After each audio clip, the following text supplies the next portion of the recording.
Grow app को use कैसे करते हैं और इसके जरिए शेयर्स और म्यूचुअल फंड में इन्वेस्ट करके आप पैसे कैसे कमा सकते हैं, ये सारी जानकारी आपको इस वीडियो में मिलेगा। तो आइए इसको देखते हैं।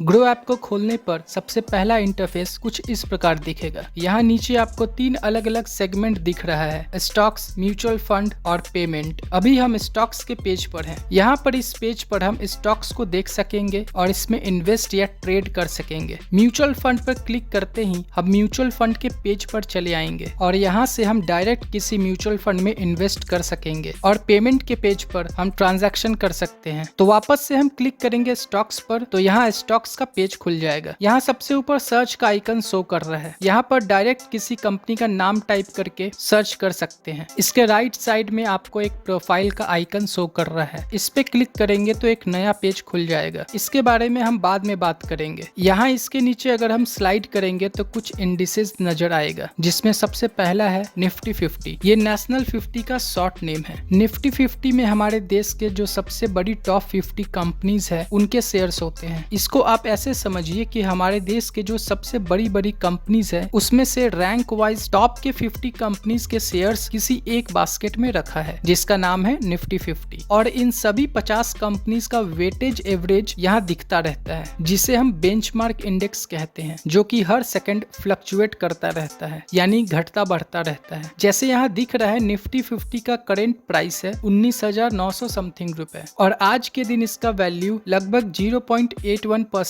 गिर गया है, यानी कि लगभग 163 रुपए इसका वैल्यू गिर गया है। अब यहाँ पे आप निफ्टी 50 पे क्लिक करके इसके सारे डिटेल्स को देख सकते हैं, जहाँ नीचे आपको हमारे देश के टॉप 50 कंपनीज का लिस्ट दिखेगा, जैसे Reliance, TCS, HDFC bank, ICICI bank. और नीचे सी ऑल पर क्लिक करके आप सभी 50 कंपनीज का नाम और उसका डिटेल्स देख सकते हैं। अब यहाँ पर हम इसे बैक करते हैं। अब निफ्टी 50 के बगल में लिखा है बैंक निफ्टी। बैंक निफ्टी में हमारे देश के टॉप 12 बैंक के शेयर्स होते हैं। इस पर क्लिक करके हम इसके सारे डिटेल्स को देख सकते हैं। अभी बैंक निफ्टी का करंट प्राइस चल रहा है 45,574 रुपए के लगभग और आज के दिन इसका वैल्यू 0.89% गिर गया है, यानी लगभग 412 रुपए इसका वैल्यू गिर गया है। यहाँ नीचे स्क्रॉल करके सी ऑल पर क्लिक करेंगे तो ये हमारे देश के सभी टॉप 12 बैंक का नाम दिखाएगा, जैसे HDFC bank, ICICI bank, SBI, Kotak Mahindra. ऐसे करके आप सभी 12 बैंक के नाम देख सकते हैं। अब हम इसे बैक करते हैं। यहाँ स्लाइड करेंगे तो हमें एक और इंडिसेस नजर आएगा, फिन निफ्टी। इसका मतलब होता है फाइनेंस निफ्टी। ये फाइनेंशियल सेक्टर का इंडेक्स है। इसके अंदर BFSI के टॉप 20 कंपनीज के शेयर्स होते हैं, यानी बैंकिंग,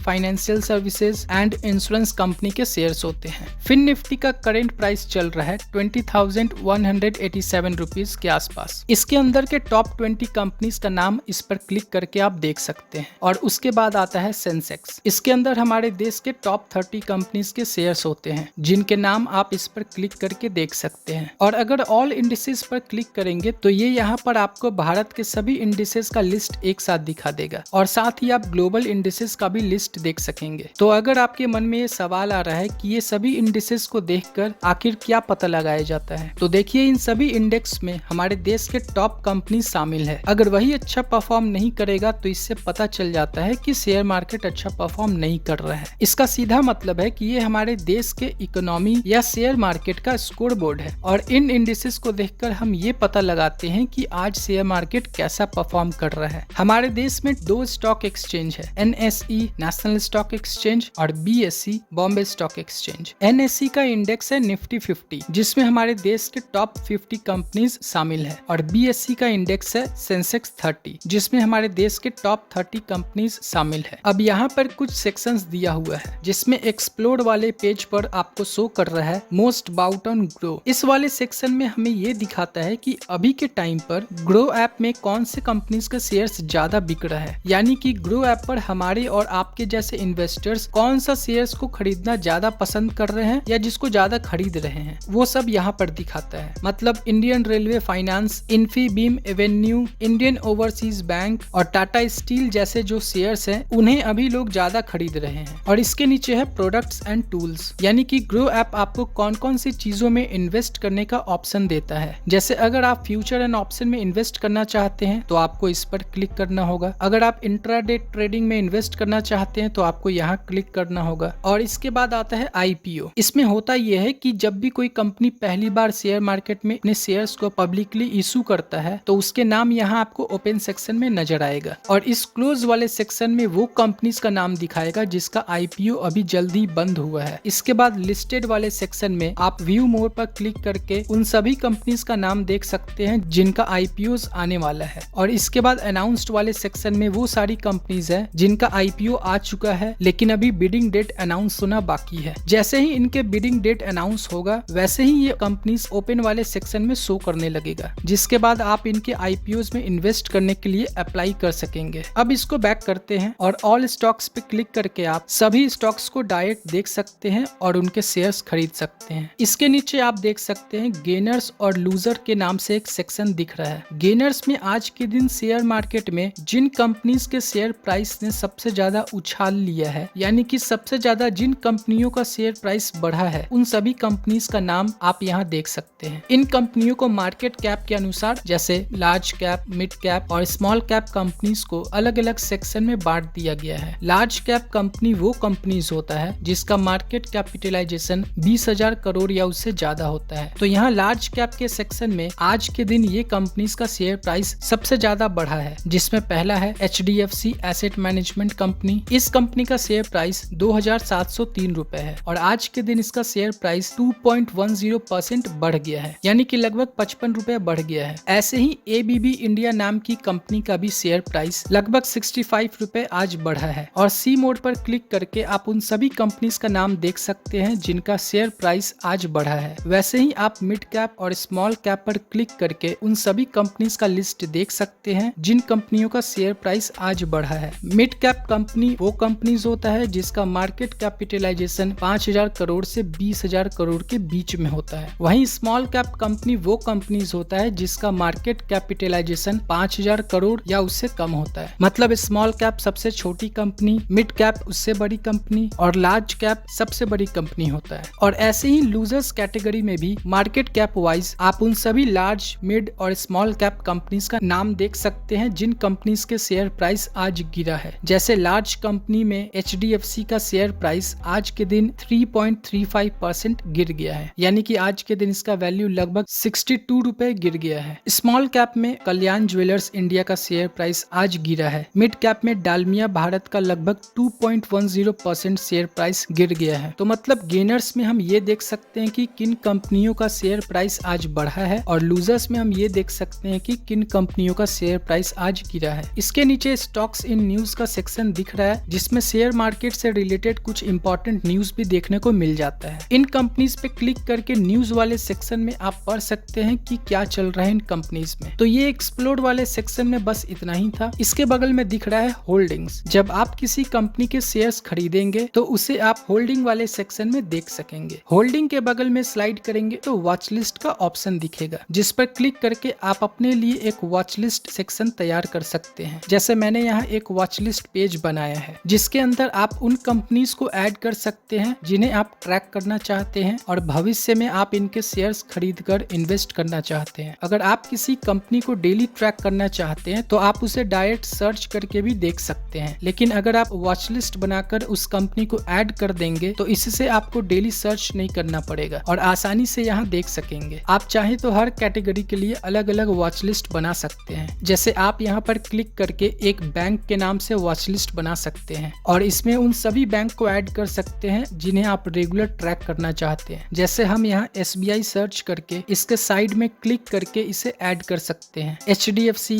ICICI, एक्सिस बैंक को भी ऐड कर सकते हैं। तो हमारे पास बैंक के लिए एक सेपरेट वॉच लिस्ट बनकर तैयार हो जाएगा। हम चाहें तो पेट्रोलियम इंडस्ट्री के नाम से भी एक वॉच लिस्ट बना सकते हैं और एक एक करके उन सभी ऑयल एंड नेचुरल गैस की कंपनीज को ऐड कर सकते हैं। जैसे Reliance industry, Bharat petroleum, Indian oil, ONGC जैसी कंपनीज को ऐड कर सकते हैं और इस वॉच लिस्ट को यहाँ पर एडिट या और कंपनीज के स्टॉक्स को ऐड कर सकते हैं। अब अगर आपको किसी शेयर्स के बारे में सर्च करना है तो आप डायरेक्ट सर्च वाले वाले ऑप्शन पे टाइप करके देख सकते हैं। हम यहाँ रिलायंस इंडस्ट्री का शेयर खोल लेते हैं। यहाँ सबसे ऊपर आप इसका करेंट प्राइस देख सकते हैं। जैसे इसका करेंट प्राइस है लगभग 2396 रुपए और आज के दिन इसका वैल्यू 1.64% गिर गया है, यानी कि लगभग 40 रुपए से ज्यादा इसका शेयर प्राइस घटा है। अब एक दिन के बगल में एक वीक लिखा है, आप इस पर क्लिक करेंगे तो पिछले एक हफ्ते में इस कंपनी ने कैसा परफॉर्म किया है आप वो देख सकेंगे। इसी तरह आप एक मंथ पर क्लिक करके देख सकते हैं कि इसका वैल्यू लगभग 5.67% घटा है, यानी कि लगभग 144 रुपए इसका शेयर प्राइस घट गया है। इसी तरह अगर आप एक साल पर क्लिक करेंगे तो पिछले एक साल में भी इस कंपनी ने कुछ खास परफॉर्म नहीं किया है, बल्कि 5% इसका वैल्यू गिरा है, यानी कि लगभग 126 रुपए से ज्यादा पिछले एक साल में इसका शेयर प्राइस गिरा है। इसीलिए कहा जाता है कि जब भी कोई शेयर्स खरीदो तो लंबे समय के लिए खरीदो। लंबे समय का मतलब 5 साल, 10 साल या उससे भी ऊपर समय के लिए खरीदो। अब यहाँ पर 5 साल पर क्लिक करके देखेंगे तो पिछले 5 सालों में इसने 98.40% का रिटर्न्स दिया है, यानी कि लगभग 1188 रुपीज इसका शेयर प्राइस बढ़ा है। और अगर ऑल पर क्लिक करेंगे तो यहाँ आप देख सकते हैं कि इसका ऑल टाइम रिटर्न्स लगभग 4626% बढ़ा है, यानी कि लगभग 2384 रुपए इसका शेयर प्राइस बढ़ा है। आप इस ग्राफ पर क्लिक करके ईयर वाइज इसका वैल्यू भी देख सकते हैं। अब यहाँ पर सबसे पीछे जाकर देखेंगे तो पता चलेगा कि 2002 में इसका शेयर प्राइस 50 रुपए था और आज के टाइम पे वो शेयर प्राइस लगभग 2396 रुपए का हो चुका है। तो मतलब आप इस टाइमलाइन को देखकर किसी भी कंपनी के पास्ट परफॉर्मेंस से लेकर उसके करेंट परफॉर्मेंस का पता लगा सकते हैं। अब यहाँ कोने में देख सकते हैं, यहाँ लिखा है ऑयल, गैस एंड फ्यूल्स। ये इस कंपनी का कैटेगरी है, यानी कि ये company Reliance industry oil, gas and fuels category से बिलोंग करता है। जैसे अभी मैं यहाँ पर पतंजलि का शेयर्स देखता हूँ तो यहाँ पर लिखा है फूड प्रोडक्ट्स, यानी कि पतंजलि फूड प्रोडक्ट्स कैटेगरी में आता है। वैसे ही आप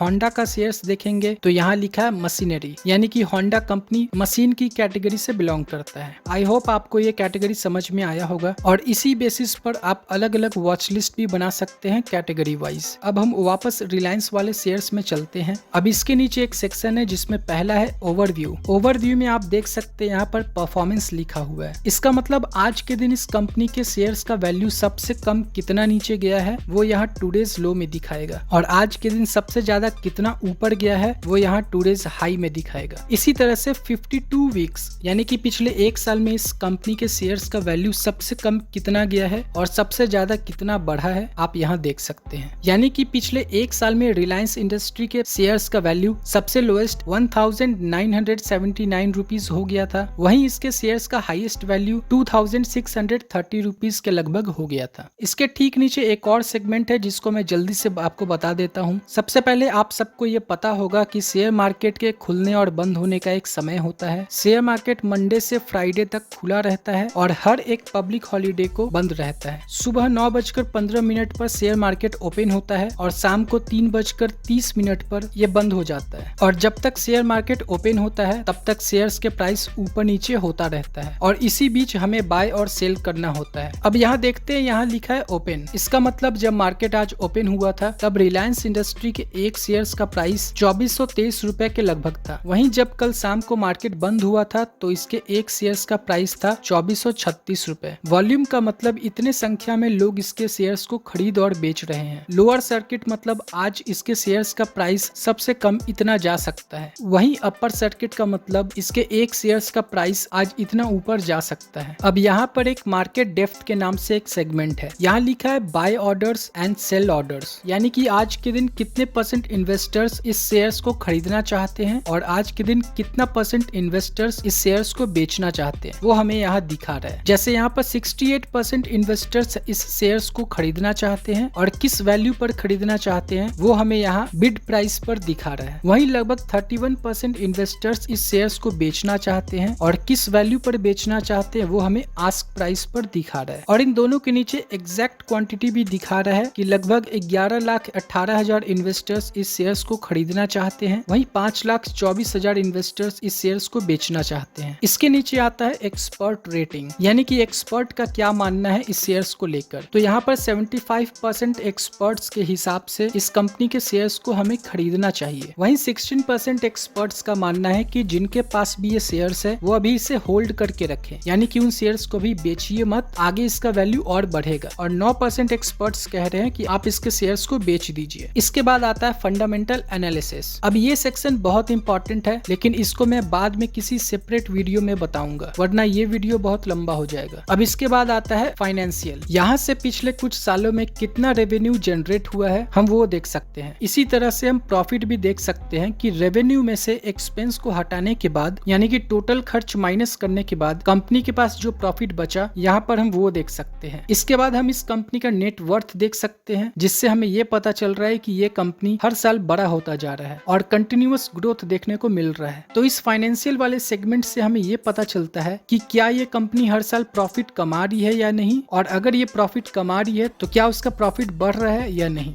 जैसे इस कंपनी का रेवेन्यू देखें तो ये हर साल बढ़ता जा रहा है। 2021 में थोड़ा डाउन हुआ था, लेकिन इसके बाद से इसका रेवेन्यू बढ़ा ही है। आप यहाँ पर ईयरली की जगह क्वार्टरली मोड भी सिलेक्ट करके देख सकते हैं। अब इसके बाद आता है अबाउट कंपनी। इसमें आपको इस कंपनी का बेसिक डिटेल्स देखने को मिलेगा, यानी कि रिलायंस इंडस्ट्री कंपनी के मैनेजिंग डायरेक्टर या CEO अभी मुकेश अंबानी है और ये कंपनी 1973 से चल रहा है। इसके बाद नीचे आता है शेयर होल्डिंग पैटर्न्स, यानी इस रिलायंस इंडस्ट्री कंपनी में कौन कौन और कितना इन्वेस्ट किया है। तो यहाँ पर प्रमोटर्स के पास 50% से ज्यादा शेयर्स है। प्रमोटर्स वो होते हैं जो कंपनी के फाउंडर हैं, यानी कि कंपनी के जो ओनर होते हैं। इसके बाद फॉरेन इंस्टीट्यूशन के पास 22.48% का शेयर है। फॉरेन इंस्टीट्यूशन एक प्रोफेशनल इन्वेस्टर्स होते हैं, तो जिस कंपनी के शेयर्स में फॉरेन इंस्टीट्यूशन का शेयर्स होल्डिंग पैटर्न ज्यादा हो तो उसे एक अच्छा कंपनी समझा जाता है। वहीं रिटेल यानी हमारे जैसे आम इन्वेस्टर्स हैं, उनके पास टोटल 11.90% का शेयर्स है। उसके बाद अदर डोमेस्टिक इंस्टीट्यूशन के पास 8.78% का शेयर्स है। ये डोमेस्टिक इंस्टीट्यूशन भी प्रोफेशनल इन्वेस्टर्स होते हैं। और फाइनली म्यूचुअल फंड की कंपनीज के पास 6.45% का शेयर्स है, यानी कि जिन लोगों ने म्यूचुअल फंड में पैसा लगाया है उनके जो फंड हाउसेज हैं वो इस कंपनी में भी इन्वेस्ट कर रखे हैं। तो शेयर होल्डिंग पैटर्न से हमें ये पता चलता है कि किसके पास कितने % शेयर्स है। इसके बाद नीचे आता है टॉप म्यूचुअल फंड इन्वेस्टमेंट, यानी कि ये जो 6.45% म्यूचुअल फंड वाला पैसा जो इसमें लगा है वो आखिर कौन कौन से म्यूचुअल फंड हाउसेज हैं जो इसमें पैसा लगाया है। तो ICICI, HDFC index, UTI Nifty जैसे कंपनीज ने इस रिलायंस इंडस्ट्री में इन्वेस्ट कर रखा है। इसके बाद है सिमिलर स्टॉक्स, यानी कि रिलायंस इंडस्ट्री जैसे और जो सिमिलर कंपनीज के शेयर्स हैं वो हमें यहाँ दिखा रहा है। जैसे ऊपर आपने देखा था कि ये company oil, gas and fuels category से है, तो इसी कैटेगरी में जितने कंपनीज आते हैं उन्हीं सब कंपनीज के स्टॉक्स आपको यहाँ देखने को मिलेगा। जैसे Indian oil corporation, Bharat petroleum, Hindustan petroleum, Mangalore refinery and petrochemicals का शेयर्स दिखा रहा है। यानी रिलायंस इंडस्ट्री से मिलता जुलता जो कंपनीज है उन सब के शेयर्स आपको यहाँ देखने को मिलेगा। और यहाँ डायरेक्ट आप इस कंपनीज पर क्लिक करके उनके डिटेल्स को आप देख सकते हैं। अब यहाँ पर आप वापस से ऊपर आएंगे तो यहाँ पर एक न्यूज का सेक्शन है। इसमें आपको रिलायंस इंडस्ट्री से रिलेटेड हर न्यूज देखने को मिलेगा। इसके बाद इवेंट वाले सेक्शन में इस कंपनी के शेयर से रिलेटेड जो कुछ भी हुआ है, जैसे बोनस राइट्स एंड स्प्लिट, यानी अगर इस कंपनी ने अपने बोनस इशू किया होगा तो वो आपको यहाँ पता चलेगा। अगर ये कंपनी अपने इन्वेस्टर्स को डिविडेंड देगा तो वो भी आपको यहाँ पर दिखाएगा। अगर इनका एनुअल मीटिंग या कोई अनाउंसमेंट होगा तो वो भी हमें यहाँ देखने को मिल जाएगा। जैसे यहाँ पर 21 अगस्त 2023 को इन्होंने अपने इन्वेस्टर्स को डिविडेंड दिया था, तो उसका भी अनाउंसमेंट किया गया था। और यहाँ नीचे 21 जुलाई 2023 को बोर्ड मीटिंग हुआ था, तो उसका अनाउंसमेंट भी किया गया था। तो मतलब इस कंपनी के शेयर से रिलेटेड हर एक इवेंट के बारे में आपको पता चल जाएगा। अब इसके बगल में है F&O। अब यहाँ से आप फ्यूचर एंड ऑप्शन में डायरेक्ट इन्वेस्ट कर सकते हैं। तो इसमें कैसे इन्वेस्ट करते हैं और किसी भी कंपनी का नॉर्मल शेयर कैसे खरीदना है, इन सबको मैं अगले वीडियो में बताऊंगा। ये वीडियो बहुत लंबा हो रहा है तो हम इस वीडियो को यहीं पर एंड करते हैं। अगर आपको भी ग्रो ऐप में फ्री में अपना डीमेट अकाउंट खोलना है तो डिस्क्रिप्शन में दिए गए लिंक पे जाके क्लिक कीजिए और वहां से इस ऐप को डाउनलोड करके फ्री में अपना डीमेट अकाउंट खोलिए। तो फिर मिलते हैं अगले वीडियो में। अगर आपका कोई डाउट है तो नीचे कमेंट कीजिए, और अगर आपको ये वीडियो कोई वैल्यू प्रोवाइड किया हो या ये वीडियो आपको पसंद आया हो तो इसे लाइक और शेयर कीजिए, और ऐसे ही ढेर सारे वीडियोस के लिए हमारे चैनल को सब्सक्राइब करें। वीडियो में यहाँ तक बने रहने के लिए आपका बहुत बहुत धन्यवाद। जय हिंद।